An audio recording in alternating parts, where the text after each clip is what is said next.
কুয়াশার মাঝে ওরা। পুরুলিয়ার এক পুরনো পাহাড়ি রোড। সন্ধ্যার পর কেউ যায় না।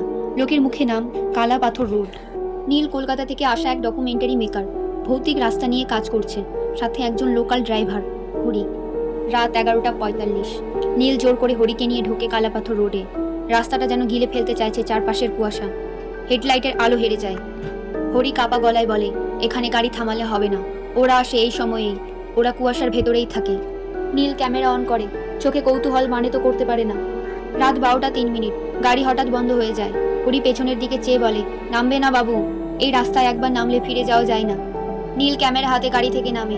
পেছনে চুপচাপ দাঁড়িয়ে আছে কুয়াশা, তাতে হঠাৎ যেন মানুষই ছায়া। একজন মেয়ে, লাল সবুজ শাড়ি, চুল খোলা, চোখ দুটো যেন ফুটো, ভেতর ফাঁকা। নীল ডাক দেয়, দিদি। মেয়েটা কিছু বলল না, শুধু হাত বাড়িয়ে দেয়। নীল ক্যামেরায় তাকায়।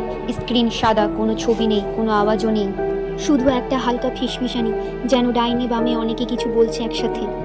সে দৌড়াতে শুরু করে, কিন্তু কুয়াশার ভেতর থেকে আরো ছায়া এগিয়ে আসে। একজন, দুইজন, চারজন, ছয়জন, সবার চোখ বড় বড়, সোজা তাকিয়ে আছে ওর দিকে। কেউ কিছু বলছে না, তবে কানে বাজছে একটা মেয়েলি গলা। একটা প্রশ্ন, একটাই, আমাদের ছবি তুলে কি হবে? আমাদের ফেরত আনতে পারবি? নীলের গলা শুকিয়ে আসে, হাত কাঁপে, ক্যামেরা ফেলে দেয়। অন্ধকারের ভেতর গিলে নেয় কুয়াশা। পরের দিন সকালে পুলিশ খালি একটা ক্যামেরা পায় রাস্তায়। ফুটেজে শেষ 15 মিনিট, শুধু কুয়াশা আর তার মধ্যে আসা ছায়ারা। নীলের কোনো খোঁজ নেই। লোকেরা বলে কালাপাথর রোড ফের একজনকে নিল। ওরা আরও একজনের চোখে বন্দি হয়ে গেল।